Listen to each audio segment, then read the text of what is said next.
All right. Hello, my name is Riju Day, and I'm going to be presenting the Indigo user interface that I worked on along with Anya Trumbach, who's also a undergrad at Columbia.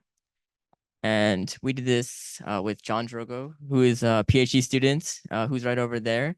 And he's a PhD student in Professor Zussman's lab at Columbia University. So let's begin. Quick agenda of what we're going to go over. So first, we're going to get an introduction of what actually Indigo is, what it stands for. We're going to look through a quick example of what it means.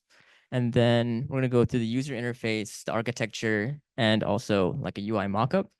And then we're going to go through the actual implementation details, and we'll resolve with some conclusions and next steps. So what actually does Indigo stand for? So the actual acronym stands for Intelligent 5G Networks Designed and Integrated for Globalized Operations. And a very natural question to ask, I think, at this point is, what does that acronym actually mean? Because I don't think it's very clear. So the first thing we're going to do is go through it, and a nice example that I think will explain it pretty nicely. So here we have a map of New Jersey. Might look a little familiar to all of you. And what I'm going to do is I'm going to overlay a bunch of circles on this map. So you're going to think of each of these circles. The center of each circle is basically a cellular network base station. And then the radius of each circle represents the coverage of each network. And so the different colors on this map represent different operators. So think maybe AT&T or Verizon. So you can even think of like the blue circles as maybe AT&T and the pink circles as Verizon. So different operators operate different base stations. So everything right now is good. We have, good coverage. Everyone can stream their Netflix, whatever. But let's suppose that we have a natural disaster and some of our network infrastructure is damaged. So what happens? So first you'll see that I've basically made the infrastructure that's been damaged as transparent circles. So we've lost coverage there. And this is not good because obviously if you have a first responder situation, you need them to have a secure and stable network in order to actually, coordinate their rescue operations and other logistics. So this is not a good thing. They need a stable network.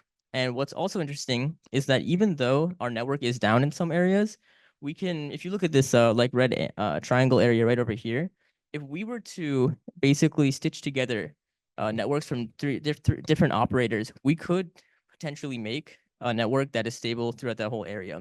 So it'd be very convenient if we could have a service that does this for us. So what is the solution to this problem? How can we get this network coverage? Well, the solution is Indigo, the Indigo system.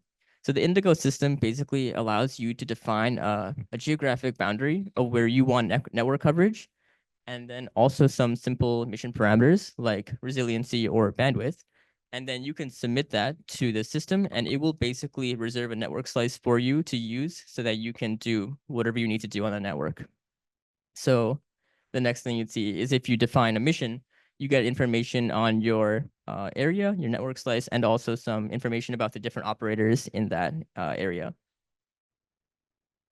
So what is Indigo? Basically, it's a system for secure and resilient connectivity for NATO forces and first responders in crises when network infrastructure is down. So there are two critical services that Indigo mostly focuses on. One is the multi-operator service management and orchestration layer. So that will basically aggregate information from across different network providers like say Verizon and AT&T and put that into one interface. And then we have the mission planner, which is an application that you saw like previously with the UI mockup that'll draw information and generate mission plans. So our project mostly focuses on the mission planner, and we'll be developing that app. So the architecture of this mission planner looks something like this, where we have the web interface or front end in purple above, and then we have the back end or the green part down below. So the front end looks like the UI mockup I just showed. And then we all have these services like the mapping layer, some geographic data from the GeoJSON server that is provided from external information that we get. And then also the mission plan coordinator, which actually takes in information you submit and then turns it into an actual mission plan to execute later down in the pipeline. So that talks to an AI planner and a and the MOSMO I was talking about previously. So currently the implementation we've gone through so far is we've basically implemented a large amount of the front end. So we've taken OpenStreetMap data, which provides mapping services and tiles, and we converted that into a format called PM tiles. And we're planning to host that on the Cosmos testbed so that we have our own locally hosted and completely under our control map layer. And then we rendered those maps onto our front end, which are displayed to the user. And then moving from there, the user can then define basically polygons of interest, and they can submit those in HTTP request to our mission plan coordinator, which makes up our backend. And then those are sent in a ZMQ request to our AI planner, which will then do a bunch of work on process the request and then send it back up to our front end. And the users will be able to basically visualize the mission and get any relevant details they need. We're also planning to basically Dockerize all of these components. So currently our map server and mission plan coordinator operate in containers. And we will also be having the front end operate in a container. And we're going to unify all these services under basically a reverse proxy using Nginx. So that's the state of the project so far.